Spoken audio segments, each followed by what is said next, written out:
Hey, I'm Alicia Newcom, and this is Assembly Guide, your guide to assembling and organizing as we work to make change in our theatrical industry.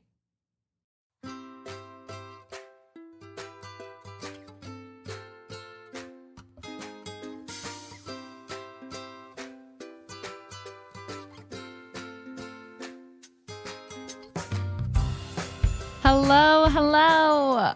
I promise I won't start every episode like that. Welcome back. I think I said hello last time. Who cares? Welcome back to Assembly Guide. Thanks for being here. This is episode number 2. I'm super happy you're back and can't wait to talk more about change. So when I was sitting down to think about what to talk about in my second episode, there were just so many ideas floating around. I have lists and lists of things I want to talk about as we continue this podcast and didn't necessarily know where to go next. And when I've kind of had difficulty figuring out where to go next in my life or in advocating for change, I've always found that centering on what I'm about and my mission is super helpful in helping me figure out my next steps forward. So I sat down and I thought about, what is my mission for Assembly Guide for this podcast? We know Assembly Guide is your guide to assembling and organizing as we work to make change in our theatrical industry, but what is the mission? And when I sat down and thought about that, I decided that my mission is to provide support and pathways that empower people to practice advocating for change in the theatrical industry. So that was a super helpful guide for me in figuring out my way forward. I want to help you find your footing. I want to help people be able to identify needs for change and where to start leaning in to change and examining or finding the rules that currently exist or don't exist that support the changes that we want to see.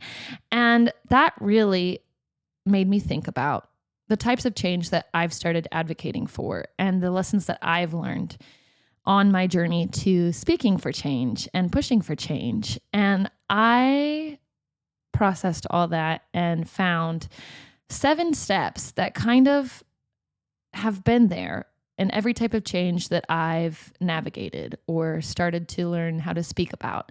And I think these are 7 really helpful steps that anyone can use, especially if you want to start practicing advocating for change or stepping into that. And so I'm going to talk about these 7 steps today and also use that as a way of introducing you to my story and how I got here and why I created Assembly Guide. So, overarching over every type of change that I want to talk about and everything that we're going to talk about on this podcast is humanity. To me, humanity is non-negotiable. I am never going to negotiate your humanity. That is something that everyone is entitled to and worthy of simply by existing. So because I'm not going to spend any time debating that, and that's non-negotiable to me, that's an assumption that I'm working under moving forward in this podcast and always. I'm assuming you're here because you also believe that everyone is deserving of and has humanity just by existing. So that's the overarching umbrella for all of this.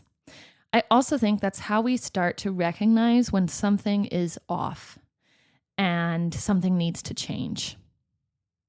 So step 1 in the process to approaching change for me is becoming aware that something is wrong.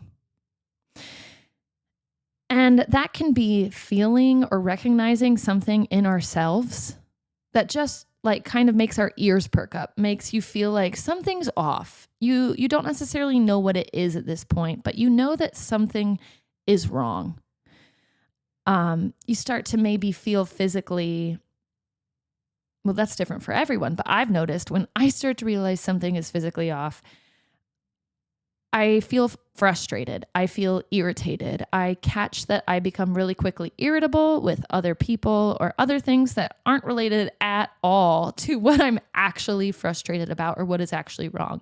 So I've learned that about myself. When I catch myself getting really quickly irritated at people or things, I've got to pay attention and look deeper and go, oh, something's off. What is it? Becoming aware that something's wrong can also look like someone telling us something's wrong. So that can be someone coming to us directly or someone making public or sharing generally that something is off, that something is harming them. It can be them speaking that out loud. It can also be us recognizing that someone else is in pain or someone else is not feeling their humanity is being recognized. I think we all know the feeling of what it feels like to not have our humanity seen or recognized. Unfortunately, we all know the feeling of feeling invisible, of feeling unseen, of feeling unsupported or unsafe. I wish that we didn't have to experience that. But likely we've all experienced that to some degree at some point in our life. So I think that's a feeling that we can all recognize. And I think we should start paying more attention to, because when we recognize what that looks like in ourselves, we can easier spot that in other people too, so that we recognize without having to be told that someone else is hurting, that someone else's humanity is not being seen or acknowledged or supported. So that's step one, is becoming aware. My journey to that myself kind of started with getting clear on what I'm about. Again, like I kind of said at the beginning of this podcast, when I'm not sure where to go, I center on what I'm about, what my purpose is, what my mission is. And that's not something I knew immediately. It's something I had to really think about. Personally, my journey to becoming aware on why I want to advocate for change started several years ago. The first time I kind of recognized something was off was when I had just finished working my third season as a Radio City Rockette. And this was not in context to Rockettes. I'm a former Rockette. Rockettes is a job where you are successful when you are able to blend in with the people around you, with the movements, to make your dancing look identical to that of the people around you. That's what precision dance is. And so that's really the focus for that job. You know, as you're dancing, you're like eyeballing the people alongside of you to make sure you're in line with them. You're making sure you're doing every detail of every movement just as it's supposed to be done, so that everything remains together and clear and precise on stage. And I think after finishing my third season as a Rockette and being unemployed and thinking about what I wanted to do next, I realized that I'd kind of lost sight of my value as an individual. I've learned I was great at contributing to the togetherness that is a line of precision dancers on stage together.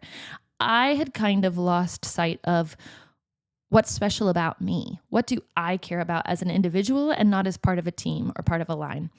And that's when I started thinking about what matters to me. And I think I heard some song lyrics. I started consuming art. Because I think that's what I do when I'm seeking answers or just curious about things. And, in thinking about this and consuming art and looking at things and people around me, I started realizing it's really important to me that everyone feels seen and heard, and that everyone knows that they have unique stories and experiences to share. And through the years since then, that has kind of condensed down to humanity. I've realized it's humanity that I care about. It's important to me that everyone's humanity is seen and respected. So that is now my driving purpose and what I center on. And so in recognizing and getting clear about what I'm about, it became easier for me to identify when I was feeling something that clashed with that. That's when I started recognizing when things were off in spaces that I was existing in, whether that's the world, whether that's a job space, a theatrical space. It was easier for me to go, whoa, something's wrong, because I could clearer feel a clash when something clashed with what I stand for, which is humanity, essentially. So that was step one to me, recognizing that. That also continued into the next phase of change, which I'm going to talk about in a second. But that continued, this kind of mixed together between steps one and steps two for me. So step one is becoming aware. Step two is listening and digesting. So you've now become aware that you're feeling something's off, or someone has brought to your attention that something is off and their humanity is not being seen or supported. So after becoming aware, it's so important that we take a step to listen, to digest, to figure out what exactly is off. So we feel something, but now what is it? And I think when we act before taking the time to listen and really process what is wrong, we act from a space of hurt. And I believe that acting from a space of hurt is never as productive as it is when you take the time to process and sort through that and then choose to move forward intentionally and strategically in the change that you want to try to achieve. So that's why this step is so important. And how we do this is, I believe, by creating space.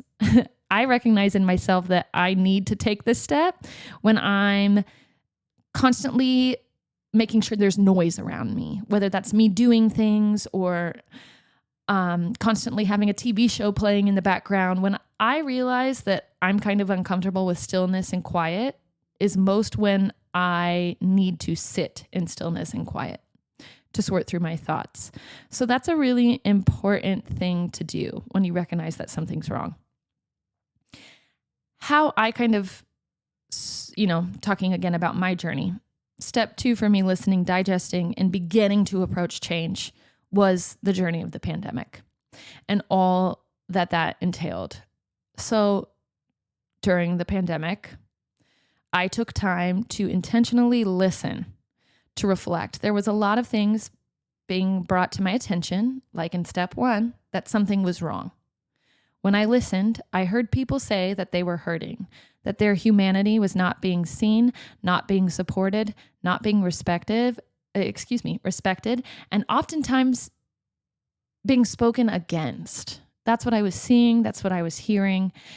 And I spent time listening and processing and thinking about ways that I could own my responsibility to better support people's humanity in the spaces that I exist in as a human and as an artist. So I want to be very transparent in talking too about my identity as a human. I am a white cis woman, able-bodied, there's many more, a straight woman. There are so many aspects of my identity that are of the, what is societally the dominant culture with the policies and systems that support me and my identity more than they do other humans and their identities. So during the pandemic, with everything that was going on with the Black Lives Matter movement and with George Floyd's murder and with so many things that were being brought up surrounding systemic racism and the ways that just infiltrates every aspect of our society. And as a human who exists in this society, because that's the reality of the world in which I exist, it has infiltrated so much of my life as a human, especially as a white woman raised in the South. And it became essential for me because I am someone who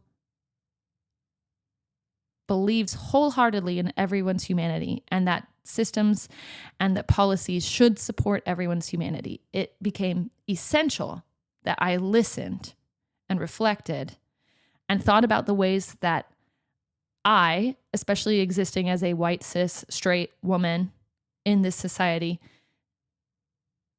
have a responsibility, in my opinion, to be a part of creating change because inherently in the system as it exists, my voice has more power, unfortunately, than that of others in some spaces. That is not the way it should be. That is not the way that I intend for it to be. And so it was so important that I started learning, listening, reflecting, navigating whatever I needed to navigate internally so that I could show up and be a part of advocating for and creating change. And personally, this bleeds into step 3, so I'm going to continue speaking about this, but part of listening and digesting, when we become aware, not by realizing ourselves that something is wrong, but when someone brings to our attention that something is harming them and not respecting their humanity,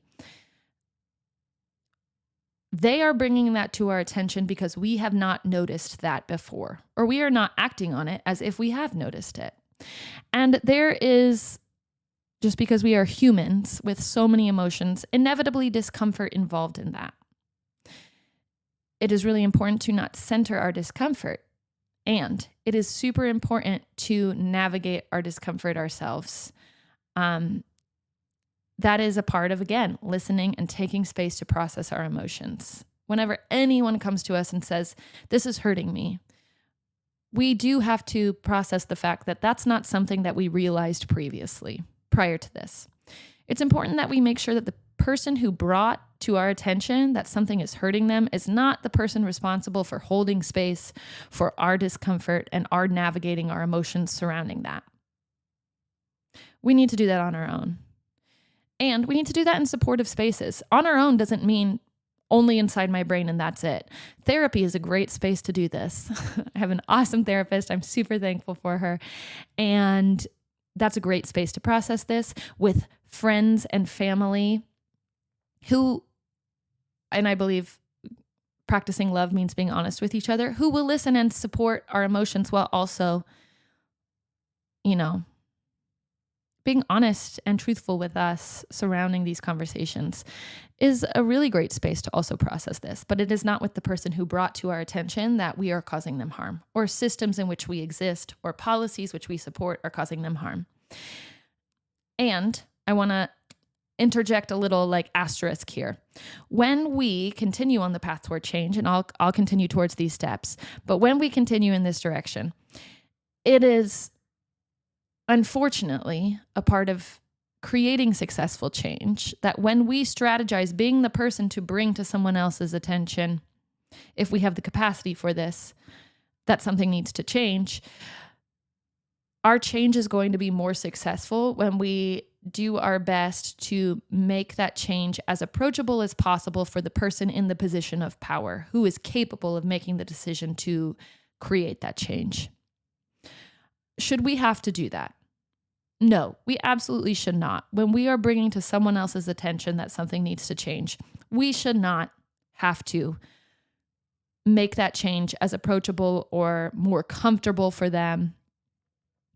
And change is going to be more successful when we do the emotional work to do that. So, because if we're someone experiencing harm or trauma, we should not have to do that ourselves. And sometimes we're not capable of doing that. And that's okay. I'm not saying everyone has to do this. I'm saying to create as effective of change as possible and helpful step in doing that when we're the ones trying to do that, especially if we're not the person who is experiencing the harm, if we are capable of doing the emotional work to make this approachable for people in positions of power, then that's a great step that we can take on to help the movement for change, help support that. So personally, me as a white, cis, straight woman in a lot of spaces in which I exist, I'm not frequently the person that harm is falling upon the most. I'm frequently someone who can then use my voice and do extra emotional labor to try to make change as approachable as possible for the people in positions of power. So I just want us to think about that. But that's a point in listening and digesting and thinking about what is actually wrong and what needs to change, and owning our role and identity in that.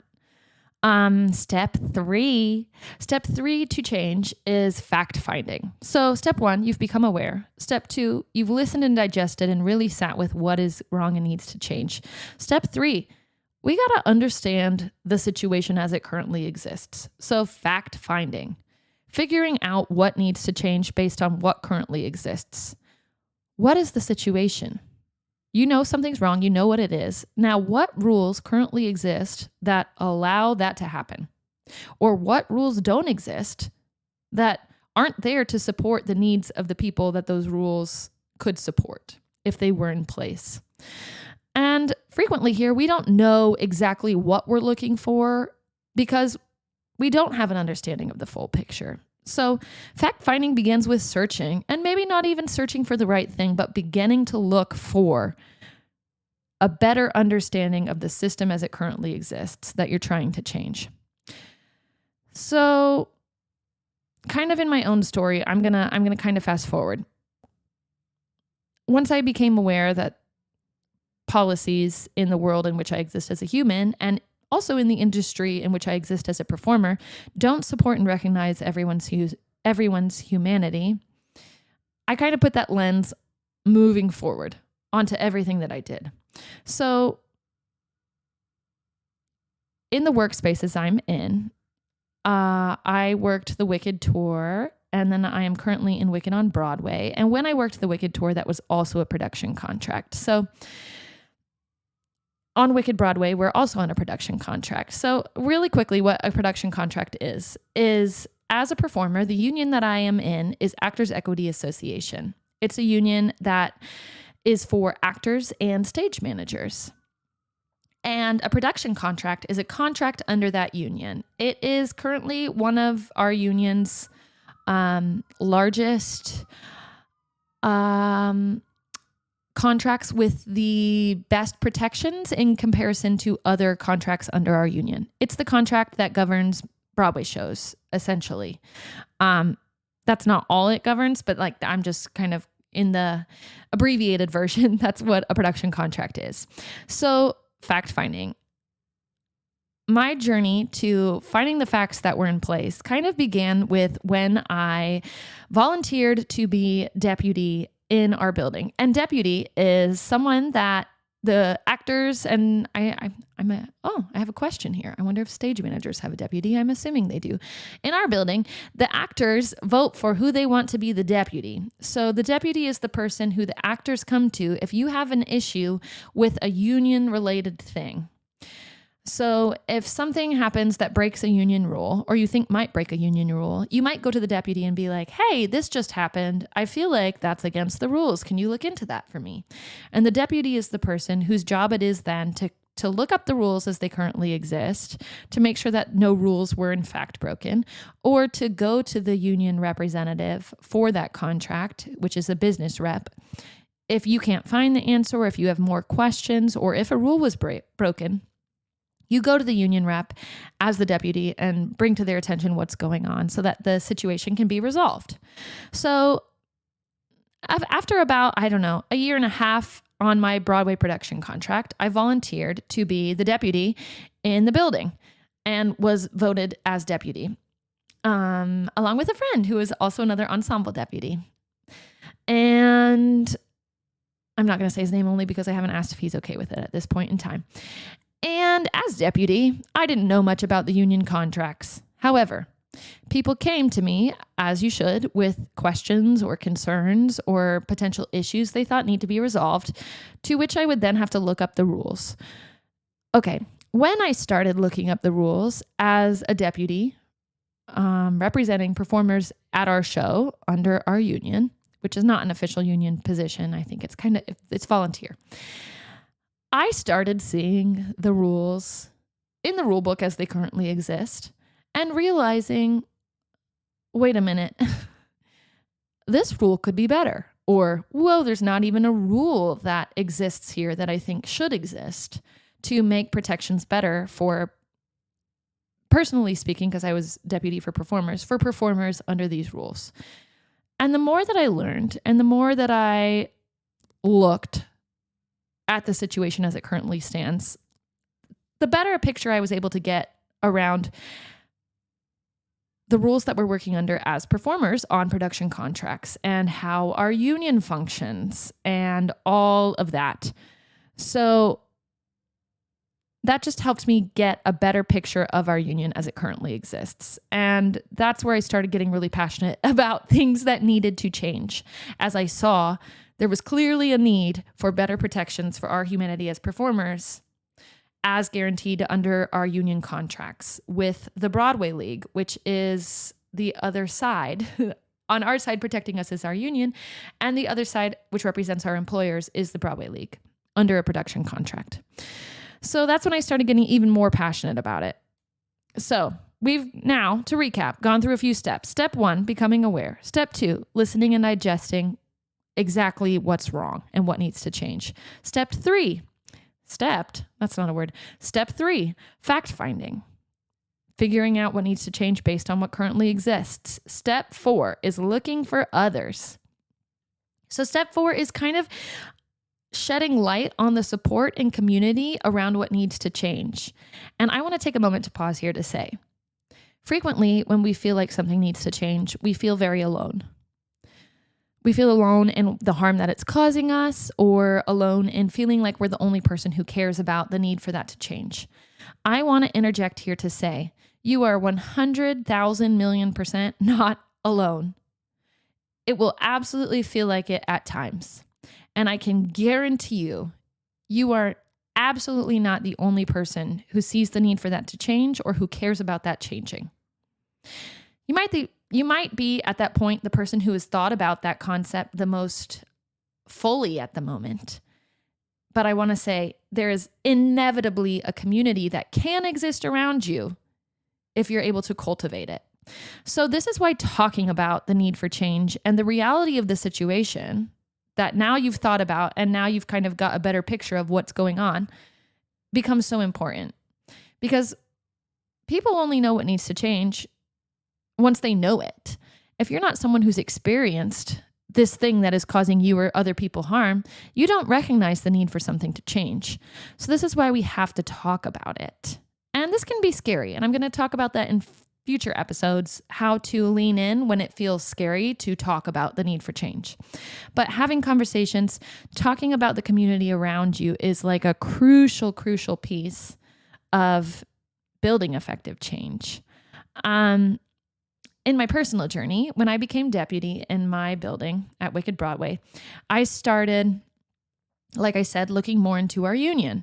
And as I started looking to our union, I started realizing just how much I didn't understand how our union functions. And as a member of our union since like 2017, and it's now 2025, I was like, oh, I want to learn more about this. And that's when I kind of started figuring out how I could attend meetings as a union member. You can zoom in and observe meetings. I'll talk more about our union specifically if you're a performer or a stage manager listening to this, but you can zoom in and observe several meetings. And I wasn't aware of that at the time. I think our union could do a better job of sharing that information with members, and I will also speak on that at another point. But I started learning how I could attend meetings and observe. And in observing and listening, I started seeing people who already exist as members of our union or within our union who I thought were doing a great job about speaking about change. At that point in time, I did not necessarily feel I trusted our union or how it functioned to support performers, but I saw individuals who I felt were doing a good job of advocating for change. And I followed people on social media from that and found like there are even people who already saw the need for change within our union, within the way our contracts function, who are currently speaking about it. So the more I leaned in there, the more I recognized there was community around me. There were people who were already talking about this, and I started following and kind of started talking with them, even in like Instagram messages here and there, like, thanks for breaking this down. It's really understandable, when they post videos about our union or talk about our union. And I also started talking about this with my coworkers, with friends in the Broadway community. And in doing so, we just collectively started recognizing that we all feel the need for change under the current contracts that we're working, or in the industry as a whole as a performer, or in the industry working in another department, because we work with other departments in our industry. And so it made me realize there is really community. So, I've really made an intentional effort since that realization to start writing actively on social media about the need for change in our industry in many different areas. And recently, I've also made that a physical effort to gather community by, in our building, we've talked about Wicked has run for 21 years. We're what a lot of people in our industry like to call a long-running show. And we don't have separate contracts for the needs for long-running shows, because some shows on the same contract might only run a few months, unfortunately, before they close. And a show that just is opening and runs for a few months has very different needs than a long-running show, which has run for 21 years. And so knowing several people in my building and in our industry know that long-running shows have different needs, and I've kind of talked about this with coworkers and friends for a long time, in our dressing room at work, we kind of just said like, well, okay, we've put forward to our union that this should be a separate committee. There's not really movement there at this moment in time. I think my friend, and again, I'm not going to speak her name because I haven't asked permission, but said, why don't we just do it ourselves? And we were all like, that's a really great idea. So I rented a studio space and invited people with a party full invitation to what we called a long running show community meeting. And we just rented the space for like 2 hours, and we just sat down, about 40 people, and we were in conversation about our needs as members of long-running shows and what needs to change. And because I'd kind of spent time building a little bit of community within our union, some of our union reps also wanted to attend so they could listen and hear our concerns. So that is a great example of community building. And that also made me even more interested in how I can continue to build community in our industry and build community in our union so that members begin to trust and become more activated in our union so that we can achieve the change that we want to see. Okay, so that's step 4, looking for others. So we've become aware, we've listened and digested what needs to change, we've done fact finding, and we've been looking for others. Step 5 is identifying the power holders. So this is figuring out who holds power, figuring out where to put pressure when something needs to change, who's benefiting from the way it is, who is the person who is implementing the rules that currently exist that might not be recognizing or supporting people's full humanity. And this, I think, is usually an easier step, because if you're working under a contract and maybe some of the contract's rules aren't supporting people's full humanity, well, you know who's on the other side of that contract. It's an employer. It's, what is the union or the league representing those employers? You can ask, if you're a union member, who is on the other side of your contracts. So that's a really easy discovery. Or internally, if it's in a workspace, who's running that workspace? Who is at the top of the power chain? Because there's power within the structures in which we exist. Who's at the top of that power chain? At the top of the food chain of power. That's a really easy thing to identify. So it's also important, though, because that is the person who is ultimately able to make that change. There are other people who can make that change, but if you can identify who has that power and who maybe has influence on that person, you kind of know where to put pressure or who you need to approach to have these conversations if you want to actually achieve the change. So we can vent for as long as we want about why things need to change, but this is a really pivotal step in actually achieving that. It's also identifying like when your contract expires, if the contract is what needs to change, and how can I get involved as a member working a contract in those contract negotiations. Start talking to your union about that. There's so many ways to do it. I'll go into detail further, but that's a really easy step. And how I did that in my own journey is at work. If we had something that we wanted to change internally, but maybe wasn't something in our contracts, we would go to our general managers. We would go to our producers. It's a scary step, and it's not impossible. And I do believe that people are doing the best they can. So I do believe that when you strategically and intentionally and do it in a way that makes change approachable, in a way that we're all working together to achieve a space that supports and respects people's humanity, I think that people are more willing to come to the table. And I have seen examples of this, and I'm going to talk about this further. But at work, that's who it was for us. And contractually, as someone working a production contract, as a performer on Broadway, under Actors Equity Association, the people on the other side of the contracts are the Broadway League. And so those are the power players in my personal life, in my journey, in the change I'm trying to navigate at the moment. So this brings us to step 6. Ooh, we're getting towards the end. Step 1, we've become aware. Step 2, we've listened, we've digested, we've figured out what's wrong. Step 3, fact finding. We've got a fuller picture of what the situation is and what needs to change. Step 4, we've looked for others. We've identified the community around us. Step 5, we've identified the power holders and the people who have the ability to make the change we want to see. Step 6 is strategizing our path forward. And this kind of involves looking back at all the steps, especially as we've done the fact finding, as we've done discovering our community that currently exists and figuring out who the power holders are. We can strategize the best path forward. So again, if we just shout into the void about the change that needs to happen, we're not maybe creating effective change. Are we possibly building community if we do that intentionally? Yeah. But if we want to create the actual change, we got to strategize the path forward. And we've got to mobilize the community around us that exists or that we built by talking about the need for change. Because change is always more effective in numbers. Power in numbers. Strength and organizing absolutely works. I'll again talk about ways I've seen this in practice.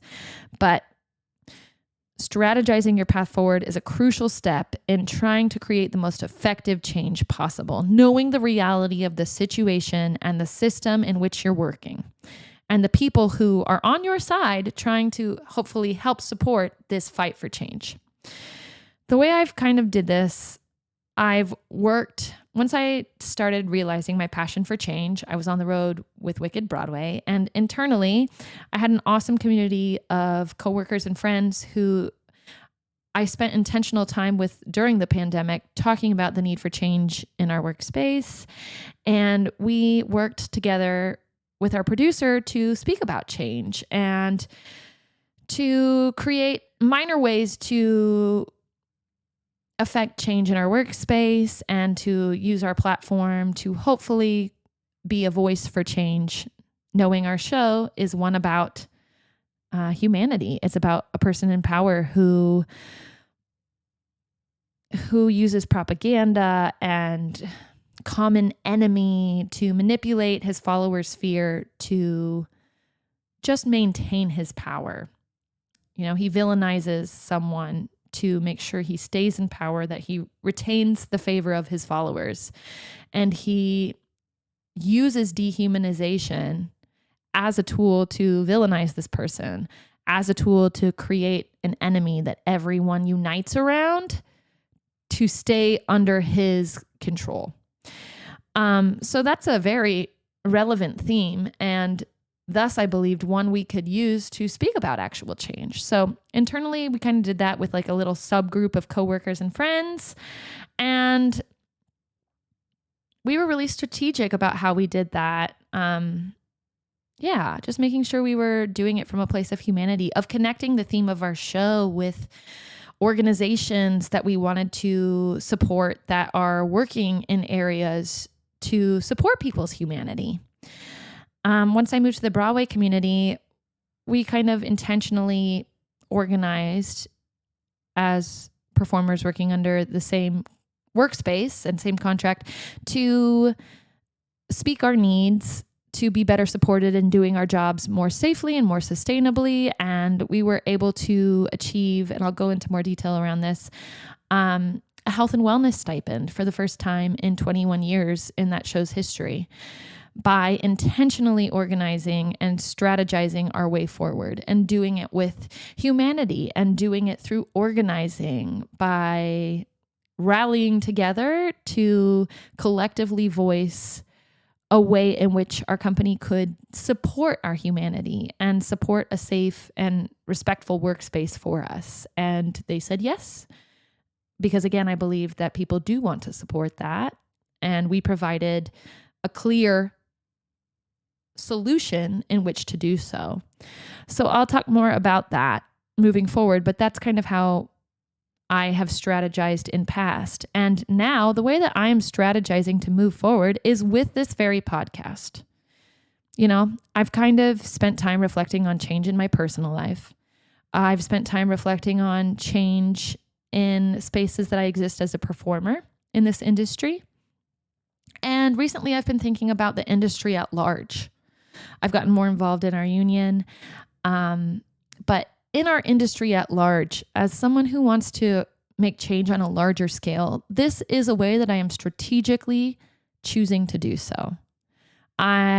This podcast allows me to connect, to build community with people who want change in our industry towards more humane theatrical spaces. It allows me to ensure that humanity is the overarching theme to all of this, which is why I said at the very beginning of this podcast, I am never going to debate or negate your humanity. And I will always collaborate with people who also recognize that through humanity is our path forward. Brene Brown is a huge influence to me.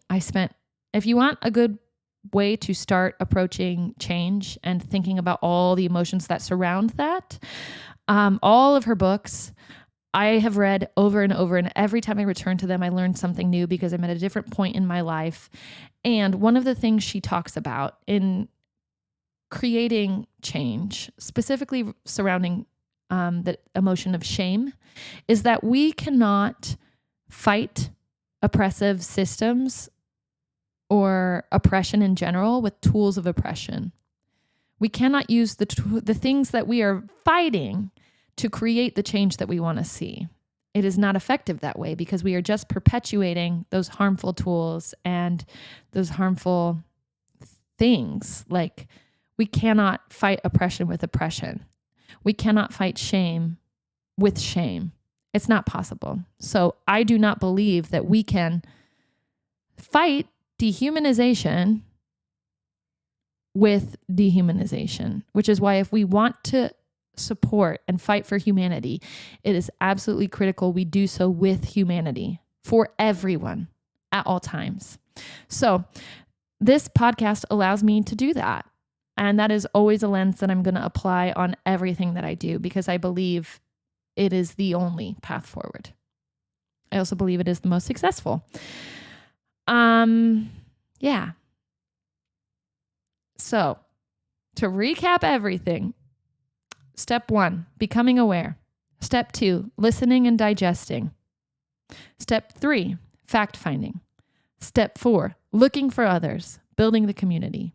Step 5, identifying power holders. Step 6, strategizing your path forward. And I want to highlight here, that is your path forward. I believe it's best done in community and with support from others, but your path forward may not be the person next to you's path forward. It actually likely won't be. I do believe we can support each other in our different journeys forward towards change, but they do not have to be identical, nor should they, because again, I think that everyone has unique skills and abilities and experiences and thoughts to offer the conversation of change. And I think that we achieve the most change when we're all owning our unique abilities to do that. So your path forward is just that. It's your path. And I believe there's a community that wants to support you in that. But strategizing your path forward, step 6. And the final step to all this is action. Now that we've done all this, go. It will absolutely be scary. There will absolutely be fear involved. And in the conversation to change, I want to say, let fear sit next to you in the passenger seat. Do not let it drive the car. So fear is with me. It's not dictating my decisions or how I move forward. But I'm going to go. I'm not going to wait for the fear to go away because it is absolutely inevitably going to be there. Advocating for change is scary, period. That doesn't mean we don't do it. So if you are feeling fear, take solace and have courage in the fact of knowing you have done all the things to think about the type of change that you want to see.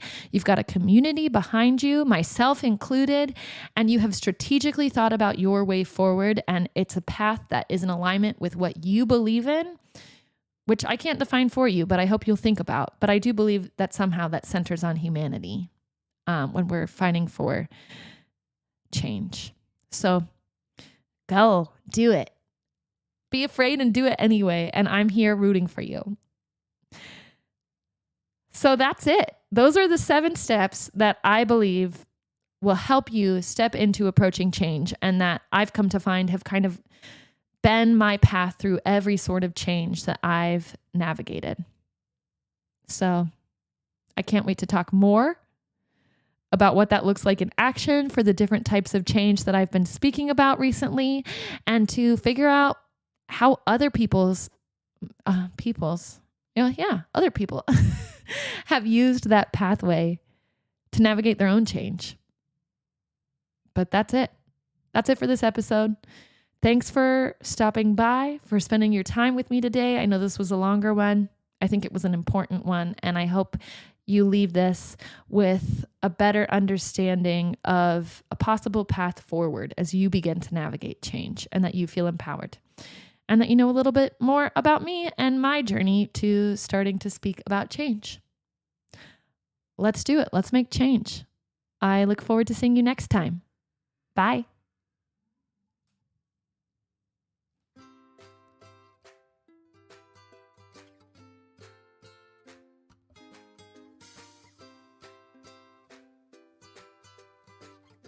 Thank you so much for coming back to listen here at Assembly Guide. I've been super thankful for the community response that I've seen so far. So thank you for listening. Thank you for your kind words. Follow us at, it's just me, but follow us at Assembly Guide on Instagram, and you can email me directly at assemblyguidepodcast@gmail.com. If this is interesting to you, if you think your friends would enjoy listening, go ahead and give this a share. It would really mean a lot to me. You can follow and rate and review the podcast as well. That is helpful in helping me build this community. So thanks for your time. Let me know what you want to hear about. Let me know if you have people you think I should connect with in these conversations to change. And I look forward to next time. See you soon. Have a great day.